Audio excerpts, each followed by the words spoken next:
Parents suck. Yeah, they do. Yeah. Most of them. It's people, man. It's like they're way more intense than the kids. You know? Yeah, like I yell quite a bit when I'm coaching, but but you're coaching. But it's positive. It's like, hey, we got to get moving. Like today. But you're coaching. Like you're not a parent on the side. You know what I'm saying? Right. Yeah. And when I'm sitting in soccer, I usually, like move. Like sometimes, Well, it's your kid though, right? Yeah. But I'm always encouraging for all the kids too. Yeah.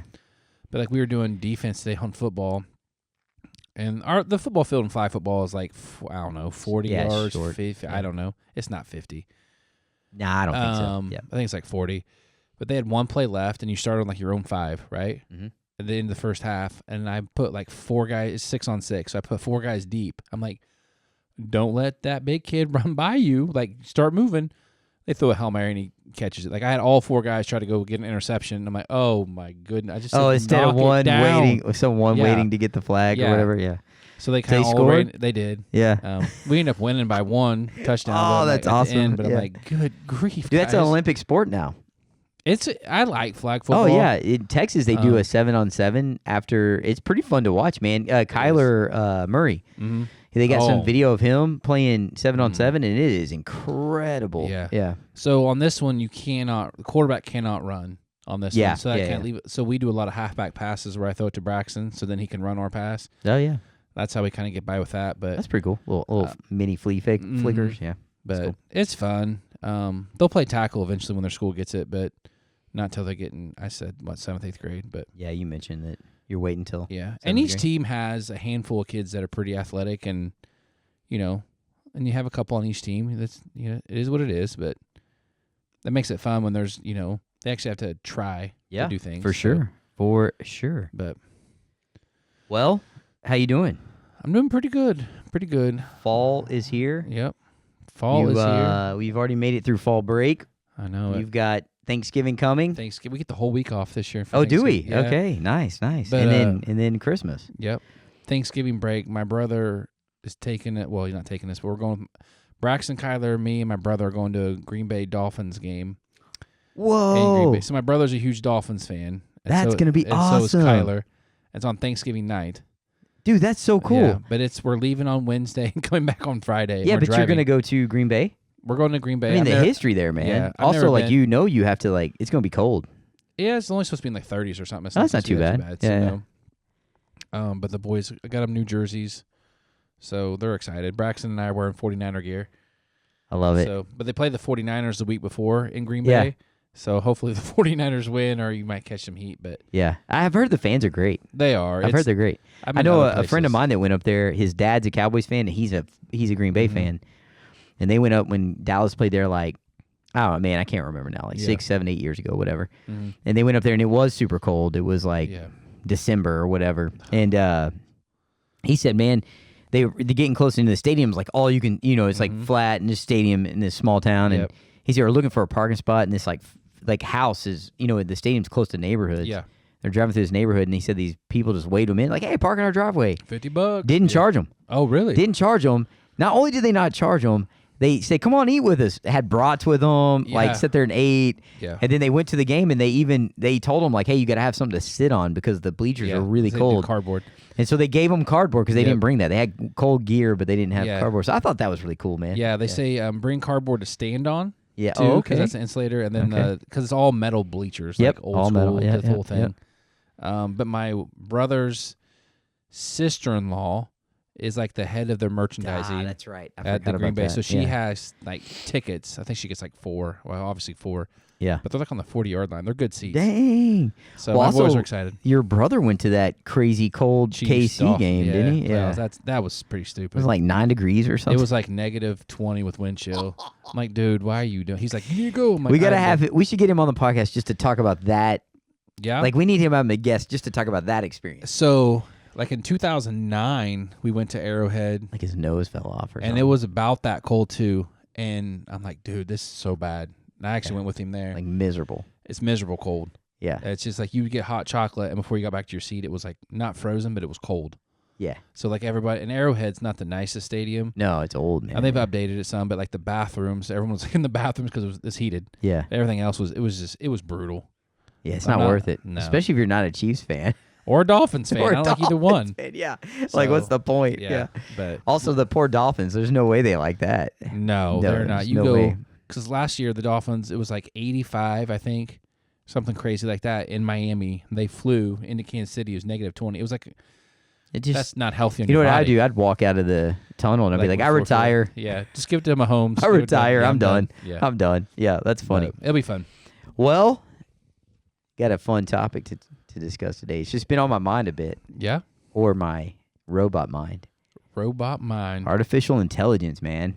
Yeah, you say you use it a lot during work. I do actually. Yeah, I think it's so I work for a company that has their own version of yeah, two actually. They have a couple of tools that they've created that we can use for so let me just I'll just say this, like, so we know what artificial intelligence is, and I'll say, like, for the most part it's like an extremely ramped up Google search, right? That's what I want to call it. Like, you can kind of communicate through like a text or chat on the computer. That's what I'm talking about. I'm not talking about AI like a robot that is like cleaning your house or like learning who you are. Not that kind. Okay. What I'm talking about is the programs that we now have tied to our search engines. Most of them are. Okay. The chat GPTs, if you will. The Copilot for Microsoft. I think Google calls theirs Gemini or whatever. So The space shuttle mission too, I think Gemini. yeah, space shuttle. Yeah. So that's what I want to talk about. And just kind of how it's kind of like, I don't know. It's interesting because I was trying to think, like, a year ago it wasn't a thing.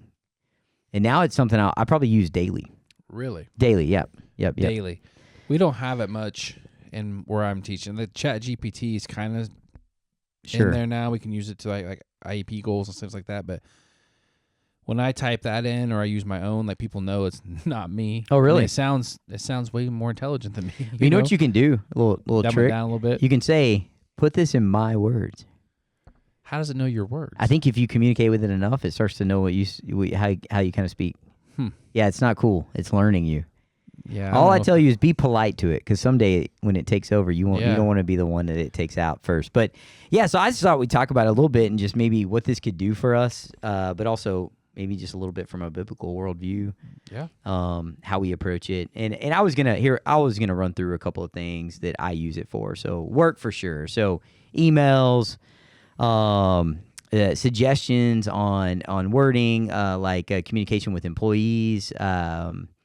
I even have uploaded documents and asked if it has thoughts on anything I'm missing, for like execution plans and talent reviews. Does it ever tell you, like, oh no, it's perfect? No, never. I haven't met that yet. It always finds something. I've even taken other people's work and put it in there and said, hey, do you see, what questions could I ask to help drive better communication?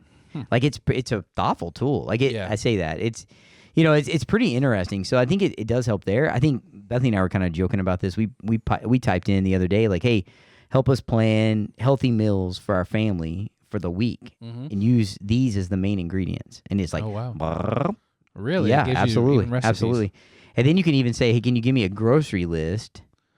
And it'll start filtering a grocery list. Now, I haven't tried to say, like, give me a grocery list for Walmart, but I wonder if it would do that. Like, if it would check local Walmart and see what's I bet it available. does. So, pretty interesting tool there. And I just find it to be, like, what's crazy is how we quickly just start adapting to things like that. And I was trying to think back, like, when the smartphone came available, like, 2007, I think, is when the iPhone came out.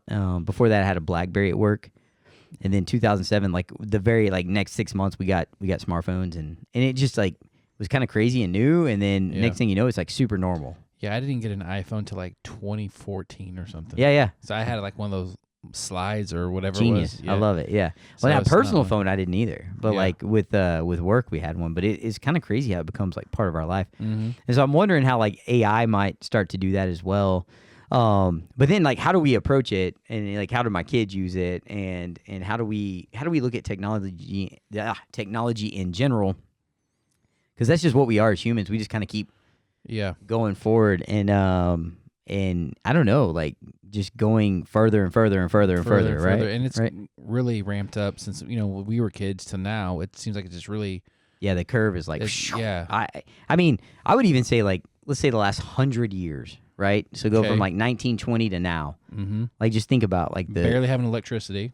barely having electricity. To what we have now. That's crazy. So like what we have now, so it's 100 years, and like what will it be in another 100? And then what will AI do for you? But I know for a fact that like you can type in like, hey, code this for me, really, and it'll do coding. Yeah, and it's like anything, mathematics, like it's pretty incredible. But and is that good or bad? well, I don't know. That's the way we approach it, I think, and that's kind of like our probably our role. But yeah, so I was gonna say like I used it for work a ton, especially. I'm definitely an informal person. I would say I'm not a formal type of person. Right. So even in like I'd say my leadership style, my communication style, but presenting to like executive level team, I would run it through and be like, hey, this is the audience I'm trying to hit. Right. Help me hit the high points, make it succinct, blah blah blah, and AI helps me out. So it helps me. I think it does help me be a little bit better employee, and I definitely have used it for that. I think it kind of fills gaps in my knowledge, so it's kind of neat. I don't know. Yeah. I think if man, I would encourage you to think about it, like just playing around with it. But then I do think about, does it make me lazy? Does it make me like less intelligent because I'm not growing? I think over time it would, maybe. Right? If you're just asking it questions instead of doing your own research. If you're looking up, I don't know, say if you're looking up Bible verses and you just ask, hey, find me a Bible verse on, joy or Pete, whatever. And It does do that. It'll just bring it right up. It does? Instead of like, going into your Bible and actually doing a little more. I'm not big on AI, but I'm kind of old school. I'm kind of stuck in that generation. I think a lot of people around my age, even your age, we're like 2 years apart or something. Like we're not afraid of technology, but we don't know as much as the generation below us either. Like the generation below us grew up, with more technology. I remember getting a computer. We had like the floppy disk when I was in elementary school. For sure. And we had one. And then like in 5th grade, we finally got a computer lab, right? Yeah. And that was like, oh my goodness. But I don't think it even had internet. Yeah. Had like the little, like Mac Art or whatever, Oregon Trail, things like that. Yeah, and like you were learning to type. Yeah. The screensavers were the best, right? Yeah. And then you moved up. The bouncing balls. Yeah. Yeah, or the toasters or whatever. Yeah, the but toasters. you, then you just keep taking off, right? And then we got the internet. We're like, I was in junior high and the internet. Yeah. But we didn't have computers in my own house growing up. My dad said, if you need the internet, we go to the school because they're both working for the school. Yeah. But it wasn't the internet like it is today either. Like it was dial up. It was slow. It was didn't awful. It didn't have everything it has now. Yeah. Right? Yeah.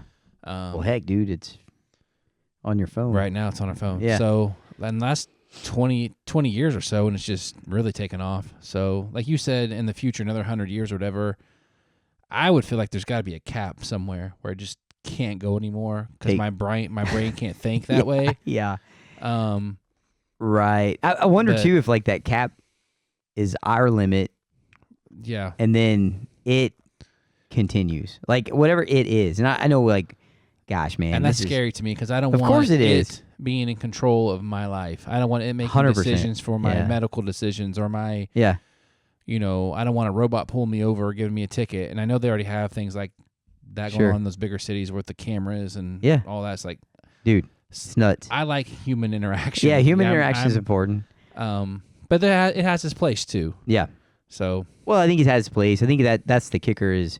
So I have 3 thoughts on that. Like we have to approach it with wisdom, knowledge, and with the idea of creation, meaning God's idea of creation. And so I've got a few verses we can, and then I have 3 verses from 3 different, and then a 4th I'm going to hit us with at the end. But love the honorable mention verses. Yeah, honorable mention verses. But yeah, but to cap it off, I would say like, if we approach it in the right way and it is more of like just a helping tool, I actually kind of look at it like a little bit advanced version of a web browser, so to speak. Okay. So like you can type anything into Google and get information like in a list form of like, here's an article, here's this guy's opinion, here's this person's opinion, here's another factual art. I mean, like we could type in like, what are the odds of Donald Trump winning the election in Google, right? And you're going to get all kinds of things that come up. Yeah.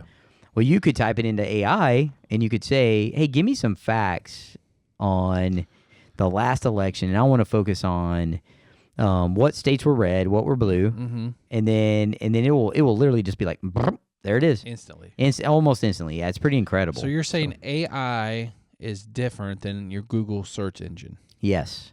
But like Google tracks you and stuff too. Oh yeah, I'm sure it tracks you. I don't even want to talk about that part of it. Okay. I don't even talk. Right. I also think there's a big opportunity to be nefarious with it.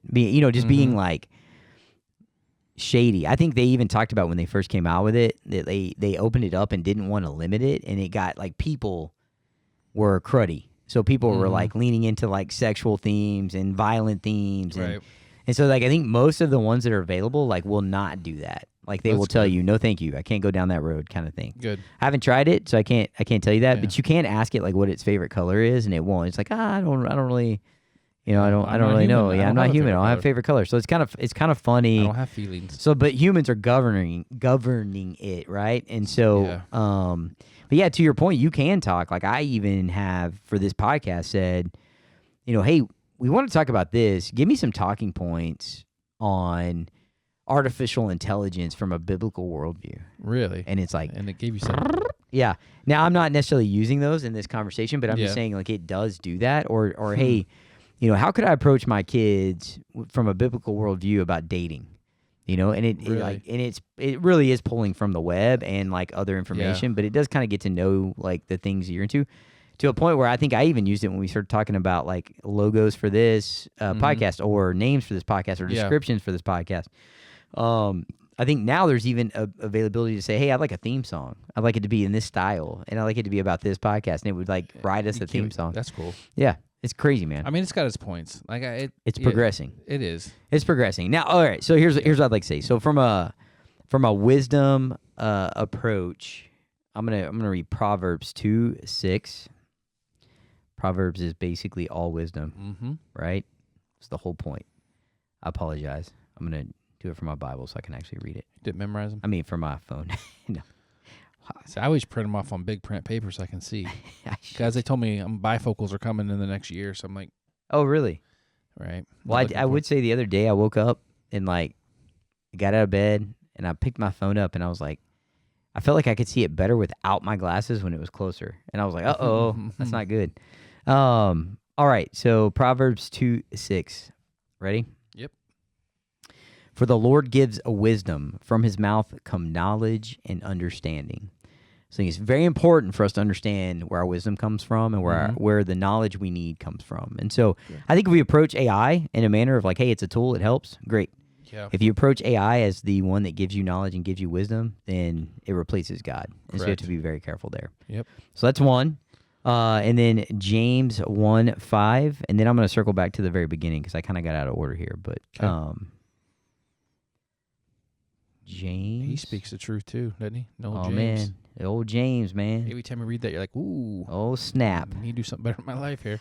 Yeah, my fruits, man. All right, James 1:5. If any of you lacks wisdom, let him ask God, who gives generously to all without reproach, and it will be given him. Okay. So basically, if you lack wisdom, ask God for it. Right. And he will give it. That's awesome. So don't ask AI. Right. Yeah.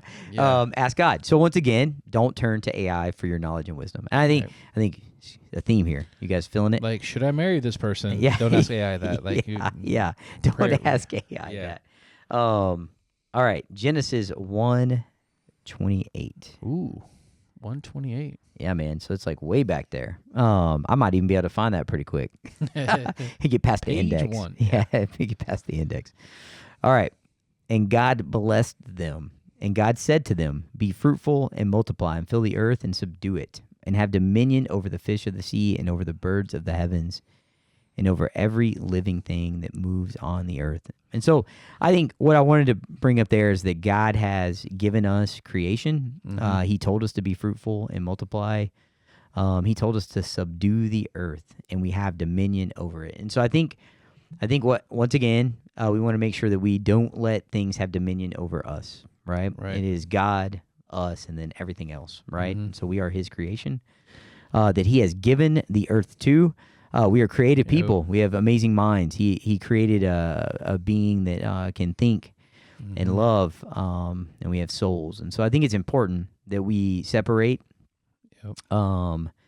these things, these tools that we have, and don't let it govern our lives to a point where it is subduing us, and it is it has dominion over us. And so it's easy to do. I started thinking in terms of just what have we done with smartphones and how much they are part of our lives and how we barely let them out of our sight, and how, like, even my kids at a young age now that they're out of the house, and we have kind of a rule of like the age they get to have a phone.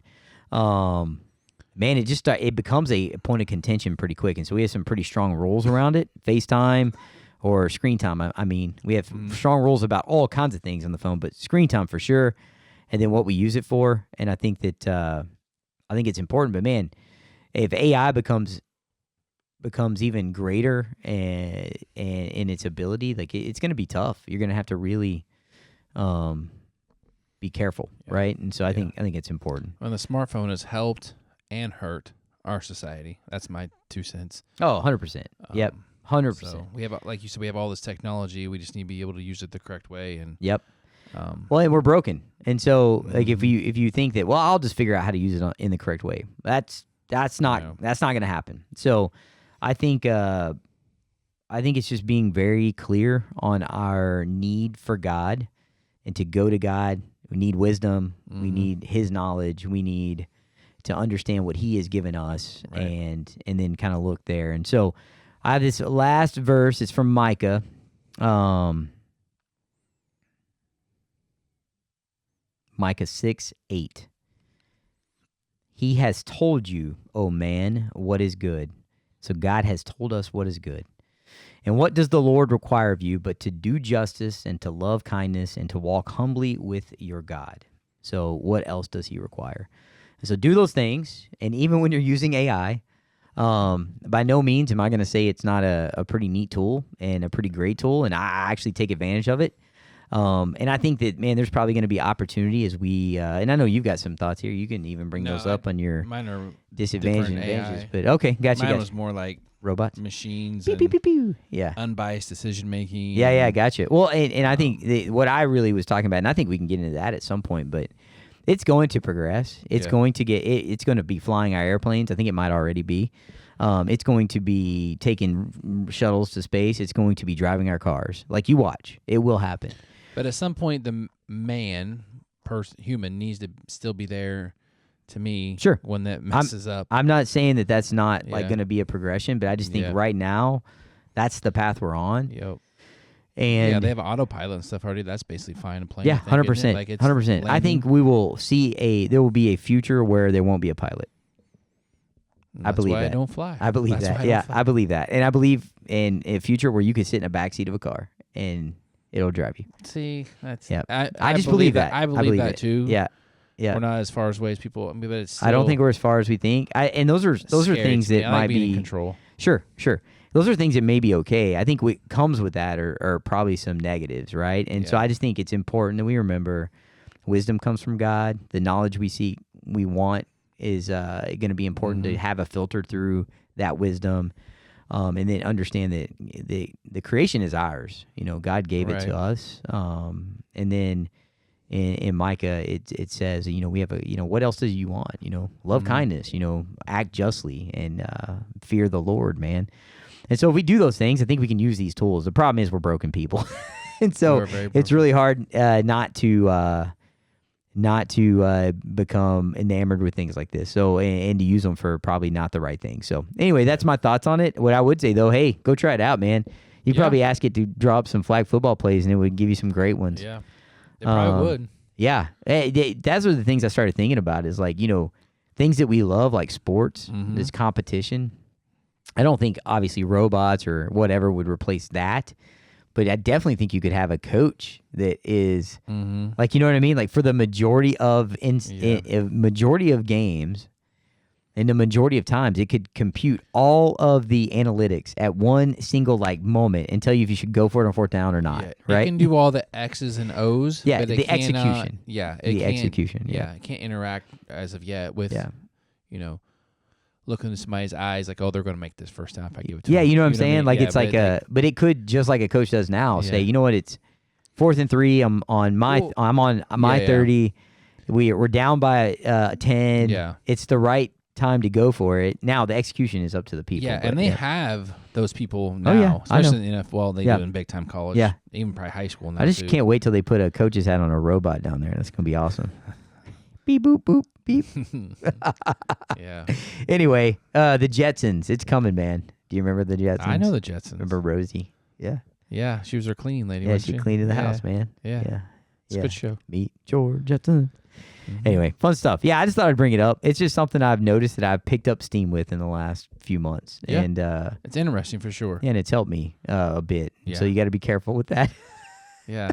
He's sounding smarter the last couple months. We know why. Right? Yeah. Exactly. And those raises because of AI. I'm just reading it. Yeah. Yeah. Awesome. Well, I got nothing else. You got anything else? No, I'm good. That's a good topic. Awesome. All right. We'll see you guys later. Adios.